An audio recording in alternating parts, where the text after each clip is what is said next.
नमस्कार दोस्तों, मैं देवेंद्र साहू स्वागत करता हूं आप सभी का आपके अपने YouTube चैनल देवविद क्लासेस पर।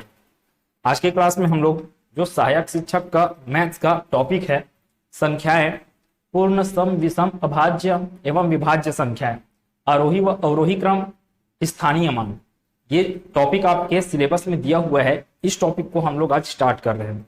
इसके आगे के क्लास में भी इसको थोड़ा सा और डिस्कस करेंगे, क्योंकि आज की क्लास में मैं आपको प्रमुख रूप से विभाज्य संख्याओं और अविभाज्य संख्याओं के बारे में बताने वाला हूं। आरोही व अवरोही क्रम और स्थानीय मान वाले संख्याएं अगले क्लास में आएंगे। देखिए मैं क्या कर रहा हूं, वो सहायक शिक्षक और शिक्षक दोनों का सिलेबस कवर करना है। तो मैं क्या कर रहा हूं कि जो सहायक शिक्षक का जो सिलेबस है उसको भी देख रहा हूं और शिक्षक का भी सिलेबस को कवर कर रहा हूं। तो हो सकता है कि आपको चीजें सीक्वेंस में ना मिले, लेकिन दोनों को पढ़ाना मेरी जिम्मेदारी है। आप जिस पोस्ट के लिए तैयारी कर रहे हो, सहायक शिक्षक के लिए कर रहे हो या शिक्षक के लिए कर रहे हो, तो उस हिसाब से आप अपने सिलेबस को देखिए। मैं कौन कौन सा टॉपिक पढ़ा रहा हूं, उस टॉपिक को फिर मिलाते हुए पढ़िए। ठीक है, थोड़े दिन में क्लास और फास्ट होने वाला है। हर दिन वीडियो की संख्या बढ़ेगी।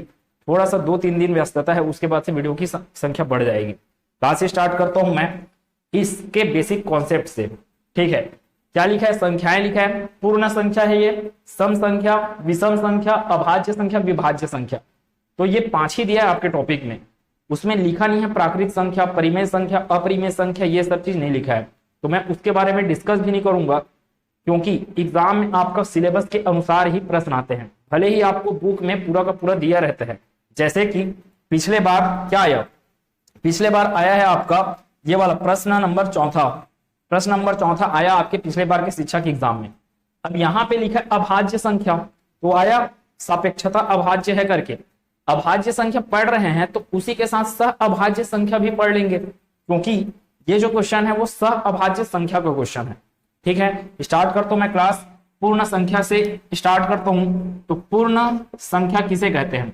तो पूर्ण संख्या जानने के लिए आपको सबसे पहले जानना पड़ेगा प्राकृत संख्या। प्राकृत संख्या क्या है? जैसे आप किसी बच्चे को बोलते हो कि गिनती सुनाओ करके, तो बच्चा कभी ये नहीं बोलता 0 1 2 3 करके, क्योंकि उसको स्कूल में भी यही सिखाया जाता है कि 1 से गिनती सिखाया जाता है, 1 2 3 4 ऐसे करके। ठीक है, तो 1 से लेकर अनंत तक की संख्याओं को हम लोग क्या बोलते हैं? प्राकृत संख्याएं बोलते हैं। अर्थात ऐसे संख्याएं जिनका गिनती में प्रयोग किया जाता है क्या कहलाते हैं? प्राकृत संख्याएं कहलाते हैं। अब आप क्या कीजिए, उस प्राकृत संख्याओं में किसको जोड़ डालिए, मतलब किसको शामिल कर डालिए? 0 को भी शामिल कर डालिए। तो 0 1 2 3 मतलब कि 0 सहित प्राकृत संख्याएं, 0 सहित प्राकृत संख्याएं क्या कहलाती है? पूर्ण संख्याएं कहलाती है। क्या बोले? 0 सहित प्राकृत संख्याएं, 0 सहित प्राकृत संख्याएं। और प्राकृत संख्याएं क्या है? 1 से लेकर पूरा कहां तक? अनंत तक की संख्याओं को क्या बोलते हैं हम लोग? प्राकृत संख्याएं कहते हैं। और प्राकृत संख्याओं में हम क्या जोड़ दे? अगर किसको शामिल कर ले? पूर्ण 0 को शामिल कर ले तो वो क्या बन जाएगा? आपका पूर्ण संख्या बन जाएगा, सभी का सभी। ठीक है, तो ये पूर्ण संख्या का क्या हो गया? परिभाषा हो गया। सम संख्या किसे कहते हैं? ऐसी संख्याएं जो 2 से विभाजित हो। ध्यान दीजिए, बहुत सरल है, ये तो आप बचपन से पढ़ते आ रहे हो। ऐसी संख्याएं जो 2 से विभाजित होती है, जैसे कि खुद 2, 4 6 8 10 12, ये सब क्या है? सम संख्या है। क्यों? क्योंकि ये 2 से विभाजित होती हैं। अब विषम संख्या की बात करूंगा मैं, तो ऐसी सभी संख्याएं जो 2 से विभाजित ना हो, भले और किसी संख्या से विभाजित हो जाए, लेकिन 2 से विभाजित ना हो, 2 तथा 2 के गुणज से विभाजित ना। अब 2 के अलावा किसी से भी विभाजित होने का अर्थ ये नहीं कि 4 से विभाजित हो रहा है लेकिन 2 से विभाजित हो रहा है करके नहीं बोलोगे आप। 4 से विभाजित होगा तो 2 से तो विभाजित होगा ही होगा। क्यों? क्योंकि 4 2 के पहाड़े में तो आता है। तो ऐसी सभी संख्याएं जो 2 तथा उनके गुणजों से विभाजित ना हो क्या कहलाते हैं? विषम संख्याएं कहलाते हैं। जैसे कि मैं बोला 9 2 से तो विभाजित नहीं होता, लेकिन 3 से तो विभाजित होता है। तो मेरे को मतलब ये नहीं है कि वो 3 से विभाजित हो रहा है, मेरे को मतलब ये है कि वो 2 से विभाजित नहीं होता, इसलिए मैं 9 को क्या बोलूंगा? एक विषम संख्या है करके। ठीक, इतनी बात अब क्या है, अभाज्य संख्याएं और भाज्य संख्याएं, भाज्य संख्या या अभाज्य संख्या या फिर इस विभाज्य को ही सिर्फ, भाज्य को क्या बोलते हो आप, विभाज्य संख्या भी बोल सकते हो या फिर सिर्फ क्या बोल सकते हो, भाज्य संख्या। तो अभाज्य संख्या को ध्यान से सुनिएगा, यहीं से ही प्रश्न आता है और इसी से ही यहां पे मैं पूरा प्रश्न लिया हूं।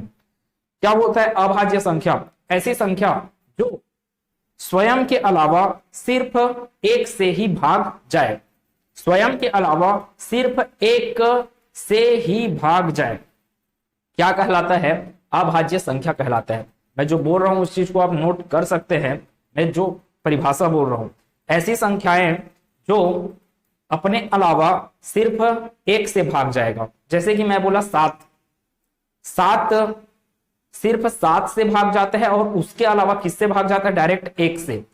तो सात, सात और एक के अलावा किसी से भाग नहीं गया, इसलिए मैं सात को क्या बोलूंगा, एक अभाज्य संख्या है, प्राइम नंबर है करके। ठीक है, यहां पे मैं क्या किया हूं, लिस्ट बनाया हुआ हूं कि 1 से लेकर 100 तक का जो अभाज्य संख्याएं हैं वहां पे कितने अभाज्य संख्या आता है, कौन कौन अभाज्य संख्याएं हैं। ध्यान दीजिएगा, भाज्य संख्या हम थोड़ी देर बाद आएंगे। अभाज्य संख्या दो लिखा है यहाँ पे, तो दो, एक तो खुद 2 से भाग जाता है और 1 से भाग जाता है, इसलिए मैं इस 2 को क्या बोलूंगा, एक अभाज्य संख्या है। ऐसे ही 3 लिखा हुआ है यहाँ पे, तो 3 भी क्या है, एक अभाज्य संख्या ही है। कैसे, 3 सिर्फ 3 से भाग जाने के अलावा किससे और भाग जाता है, 1 से, और किसी से भाग नहीं जाता। यहाँ पे 11 लिखा हुआ है, 11 से भाग जाएगा और 1 से भाग जाएगा, 11 से भाग जाएगा और 1 से भाग जाएगा, बाकी और किसी संख्या से भाग नहीं जाता है, इसलिए मैं 11 को भी क्या बोलूंगा, अभाज्य संख्या बोलूंगा। अब आपके एग्जाम में प्रश्न कैसे आते हैं, एकदम मोस्ट इंपॉर्टेंट बात बता रहा हूं, ध्यान से सुनिएगा। सबसे छोटी अभाज्य संख्या कौन सी है, सबसे छोटी अभाज्य संख्या कौन सी है, तो यहां पे कौन सा दिख रहा है, 2। अब एक और इंपॉर्टेंट बात, एक ना तो भाज्य संख्या है ना तो विभाज्य संख्या है, ये भी इंपॉर्टेंट लाइन है, इस चीज को नोट कीजिए मैं क्या बोल रहा हूं। एक ना तो भाज्य संख्या है और ना अभाज्य संख्या है, मतलब कि एक किसी से भाग भी नहीं जाता किसी और अन्य संख्या से ना, एक किसी और अन्य संख्या से भाग भी नहीं जाता, ठीक है, और एक को भी आप भाग नहीं जाता, इसका मतलब उसको किस में रखना चाहिए, अभाज्य संख्या की श्रेणी में। लेकिन एक ना तो भाज्य है ना तो अभाज्य संख्या है, तो आपका अभाज्य संख्याओं का जो श्रेणी है वो स्टार्ट होता है 2 से। 2 हो गया, 3 हो गया, 5 हो गया, 7 हो गया, 11 हो गया, 13 हो गया, 17 हो गया, 19 हो गया, ऐसे आप कहां तक जाओगे, 97 तक जाओगे, अगर आप 1 से लेकर 100 तक के अभाज्य संख्याओं के बारे में डिस्कशन कर रहे हो, चर्चा कर रहे हो। तो अब मैं इसी को ही क्यों लिखा यहाँ पे, इसके आगे भी तो आएंगे अभाज्य संख्याएं, उनको भी तो लिखना चाहिए, तो उनको इसलिए नहीं लिखा क्योंकि आपके एग्जाम में डायरेक्ट क्वेश्चन आता है 1 से लेकर 25 तक कितनी अभाज्य संख्याएं हैं, 1 से लेकर 25 तक कितनी अभाज्य संख्याएं हैं, 1 से लेकर 50 तक कितनी अभाज्य संख्याएं हैं, ये सब एग्जाम में प्रश्न बनते हैं। सबसे इंपॉर्टेंट प्रश्न एक और कि सबसे छोटा अभाज्य संख्या कौन सा है, तो सबसे छोटा अभाज्य संख्या आपको क्या दिख रहा है, 2। अब मैं पूरा प्रश्न को बोलते जा रहा हूं ना, आपके एग्जाम में जो आने वाला है, क्या बोले, सबसे छोटा अभाज्य संख्या 2, पूरे अभाज्य संख्या के श्रेणी में 2, 3, 5, 7, 11, 13, 17, 19, 23, 29, 31, आप पूरे का पूरा देखना है ना, पूरा का पूरा जितना भी संख्याओं में जितने भी अभाज्य संख्या हैं उसमें सिर्फ और सिर्फ आपको एक ही सम संख्या मिलेगा, एक ही सम अभाज्य संख्या मिलेगा, और वह कौन सा है, वह है अपना 2। तो क्या क्या बोल रहा हूं, सम अभाज्य संख्या, सम अभाज्य संख्या कौन सा है, 2। सबसे छोटा अभाज्य संख्या भी कौन होगा, 2। सबसे छोटा विषम, ध्यान दीजिए क्या बोल रहा हूं, सबसे छोटा विषम अभाज्य संख्या, सबसे छोटा विषम अभाज्य संख्या क्या है, 3। ठीक है, विषम है ना, 3 ही क्या है, एक विषम संख्या है जो कि सबसे पहले आपको मिल रहा है किस रूप में, अभाज्य संख्या के रूप में, इसलिए मैं 3 को क्या बोलूंगा, एक विषम अभाज्य संख्या। ठीक है, सबसे छोटा विषम अभाज्य संख्या। फिर एक बात आता है, अब ध्यान दीजिएगा, सबसे छोटा भाज्य संख्या, सबसे छोटा भाज्य संख्या। अब भाज्य संख्या मतलब कि वह खुद और एक के अलावा तो भाग जाएगा ही, लेकिन उन दोनों के अलावा भी किसी और संख्या से भी भाग जा सकता है। जैसे कि एक को तो आप बोले कि ना तो भाज्य है ना तो अभाज्य, दो तो अभाज्य है, तीन तो अभाज्य है। अब आते हैं चार में आते हैं, तो चार जो संख्या है वह चार से भी भाग जाता है, एक से भी भाग जाता है, लेकिन इन दोनों के अलावा दो से भी भाग जाने के कारण मैं चार को क्या बोलूंगा, एक भाज्य संख्या है। और आप गिनती स्टार्ट कर रहे हो तो चार ही ऐसा संख्या है जो सबसे पहले आपको मिलता है, जो कि एक भाज्य संख्या है, इसलिए सबसे छोटा भाज्य संख्या कौन सा होगा, चार होगा। ये सब एग्जाम में प्रश्न बनते हैं, अच्छे से ध्यान से देखते जाइए। और क्या बोलेगा, अब बोलेगा वो एग्जाम में पूछता है कि 1 से लेकर 10 तक, 1 से लेकर 10 तक कितने अभाज्य संख्या है, तो आपका आंसर होगा 4। कैसे, 2 3 5 7 कितने अभाज्य संख्या हुए, 4। तो 1 से लेकर 10 तक, 1 से 10 तक अभाज्य संख्याएं, अभाज्य संख्याएं कितना होता है बोल रहा हूं मैं, 4, 2 3 5 7। और वो पूछता है 1 से लेकर 25 तक, तो 1 से लेकर 25 तक अभाज्य संख्या का गिनती करोगे तो आप पाओगे 9। 1 से लेकर 50 तक अगर आप गिनती कर रहे हो तो अभाज्य संख्याओं की संख्या कितनी मिलेगी आपको, 15। जबकि 1 से लेकर 100 तक अभाज्य संख्याओं की गिनती करोगे तो आपको मिलेगा 25। ये पूरा का पूरा 25 अभाज्य संख्याएं हैं जो कि 1 से लेकर 100 संख्या के बीच में आता है। इसलिए मैं बोलूंगा 1 से 100 तक कितनी अभाज्य संख्याएं हैं, तो वो है 25। ठीक है। अब आपको मान लो पूछ दिया जाए कि 50 से लेकर 100 तक, 50 से लेकर 100 तक कितनी अभाज्य संख्याएं हैं। ध्यान दीजिए क्या क्या बोल रहा हूं, 50 से लेकर 100 तक कितनी अभाज्य संख्याएं हैं। तो देखो 50 तक कितना मिल गया है आपको, 15। 1 से लेकर 50 तक तो 15 मिल गया। उन 15 को नहीं पूछ रहा है, वो ये पूछ रहा है कि उसके बाद कितने आते हैं। तो उसके बाद के लिए आप क्या कीजिए, टोटल जान रहे हो 25, टोटल जान रहे हो 1 से लेकर 100 तक कितने अभाज्य संख्याएं हैं, 25 है। अगर आपको 50 से लेकर 100 तक का चाहिए तो आप किसको हटा दो, 1 से लेकर 50 तक आने वाले अभाज्य संख्याओं को हटा दो। मेरे को पता है कि 1 से लेकर 50 तक अभाज्य संख्याएं कितने होते हैं, तो वो होते हैं 15। अब वो बोल दिया है कि 50 से लेकर 100 तक का पूछा है आपको, तो 25 में से किसको हटा दो, 15 को हटा दो। मतलब कि 50 से लेकर 100 तक आपके पास कितने अभाज्य संख्याएं प्राप्त होती है, तो 10। अब यकीन नहीं आता तो थोड़ा गिनते हैं, अब ऐसा है क्या सही में। तो यहां से दिख रहा है 50 से बड़ा 53, 1 2 3 4 5 6 7 8 9 और 10 मिल गया ना। यही तो बोल रहा हूं मैं कि आपको एग्जाम में डायरेक्ट वो पूछता है कि 1 से लेकर 10 तक कितनी अभाज्य संख्याएं हैं, तो 4। 1 से लेकर 25 तक पूछेगा तो 9। 2 3 4 2 3 5 को गिनती लगा लो, 1 2 3 4 5 6 7 8 9 23 तक गए ना। उसके बाद तो 29 आ गया, वो पूछा है 25 तक।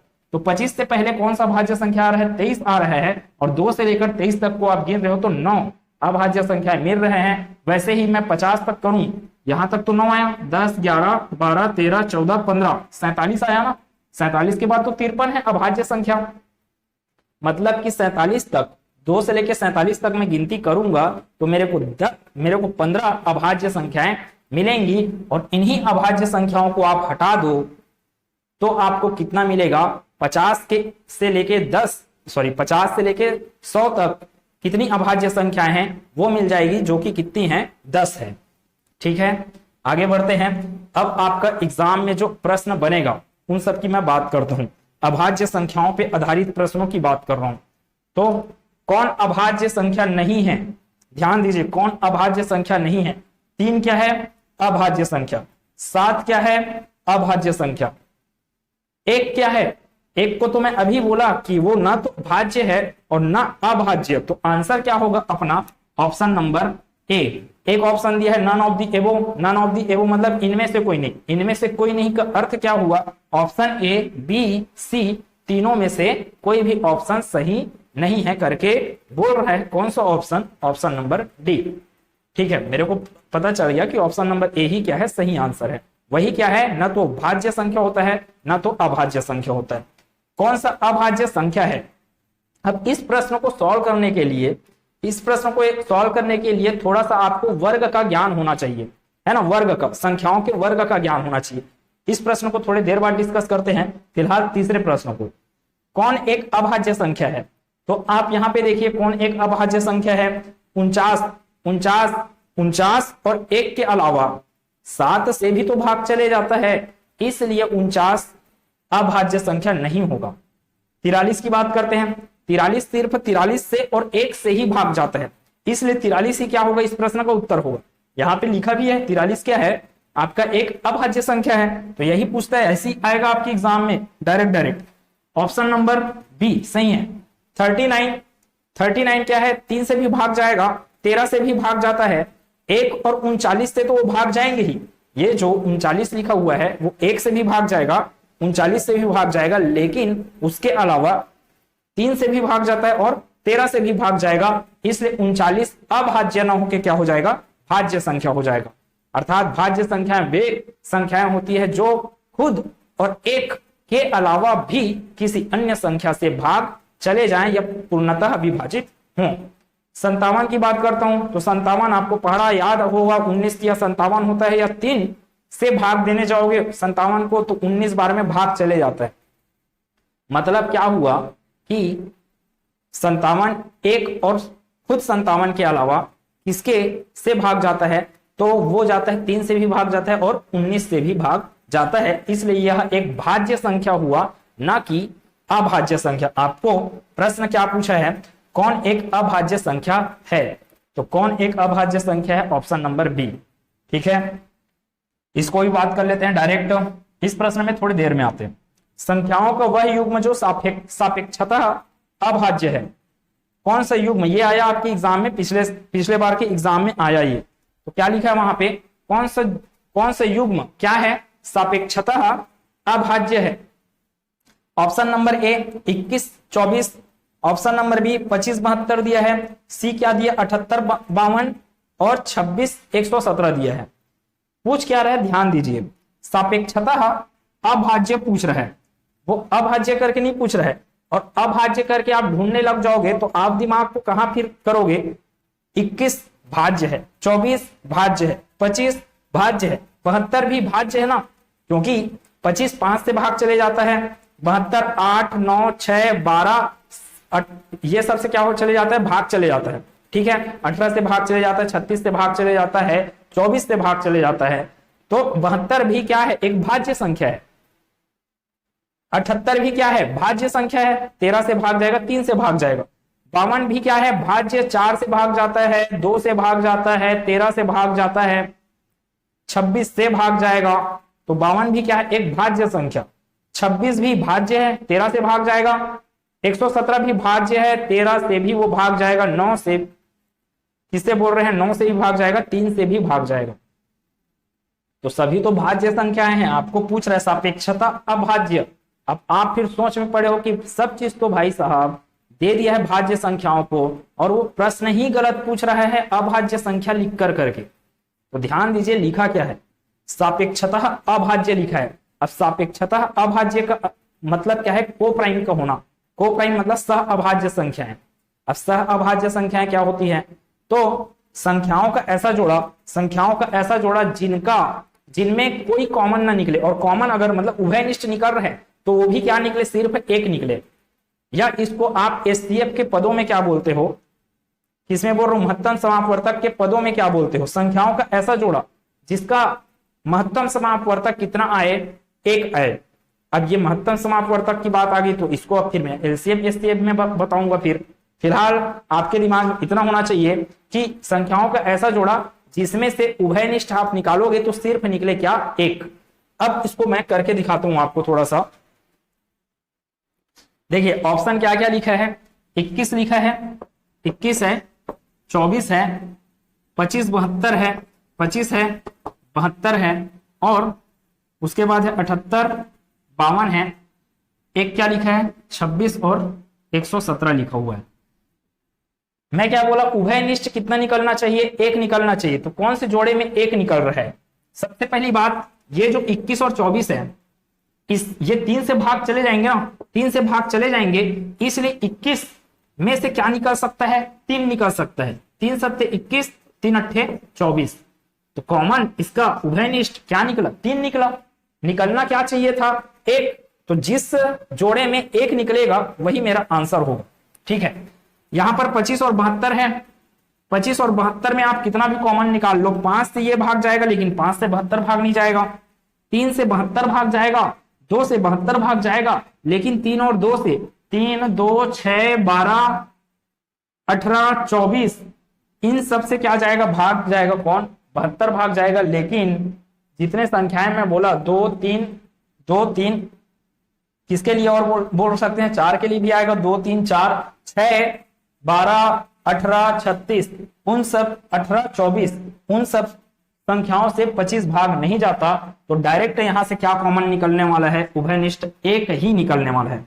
जबकि यहां से क्या निकलेगा, 78 से कॉमन निकलेगा 13, डायरेक्ट 13 से इसको भाग दे देते हैं, 13 छके 78, 13 चौक 52। ठीक है, 13 छके 78 या 13 चौक 52। या फिर क्या कर लो आप, डायरेक्ट 26 भी कॉमन निकाल सकते हो। क्या होता है, 26 से करोगे तो 26 दिया 78 और 26 दूनी 52, मतलब 78 और 52 से क्या निकल गया, उभयनिष्ठ 26 निकला। निकलना क्या चाहिए बोल रहा हूं, 1। जहां पे निकलेगा 1 वही क्या हो जाएगा मेरा आंसर। 26 और 117 में 26 ही कॉमन निकाल लो, कितना आएगा ये, या 13 निकालते हैं, 13 निकालेंगे तो 13 दूनी 26, 13 निया 117। इसमें दोनों में से कॉमन क्या निकलेगा, दोनों में से कॉमन निकलेगा 13। कॉमन मतलब कि उन दोनों में जो गुणज के रूप में बैठा हुआ है, 26 में भी गुणज के रूप में कौन बैठा हुआ है, आंतरिक रूप से 13। 117 में भी गुणज के रूप में कौन बैठा हुआ है, आंतरिक रूप से, तो 13।